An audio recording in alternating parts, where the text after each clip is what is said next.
কি অদ্ভুত তাই না?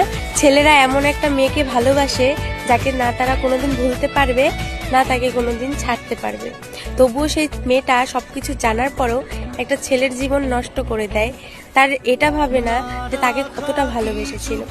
সত্যি বলতে ভাই, তুমি পিনিকে আছো, লেবু খাও, কারণ একটা মেয়ে সবসময় বেটার অপশনেই থাকে। জানো তো, তুমি সেই মেয়ের চোখের জল দেখে নিজেকে স্ট্রং করার চেষ্টা করছো, নিজেকে ভুল বোঝানোর চেষ্টা করছো। না, তুমি সব সময় ঠিক এটা মাথায় রাখবে, কারণ নারীরা অভিনয়ে সেরা। তারা ফিল্টারের সামনে এসেও চোখে ভিক্স দিয়ে কান্না করে, জল দিয়ে কান্না করে। আর তাদের চোখের জল দেখে যদি তুমি গলে যাও, তাহলে তোমার জীবন আগে থেকে আরো ধ্বংস হয়ে যাবে। তাই সবসময় নিজেকে এটাই বোঝাবে যে যতটুকু দেখায় তার থেকে বেশি মিথ্যে বলে।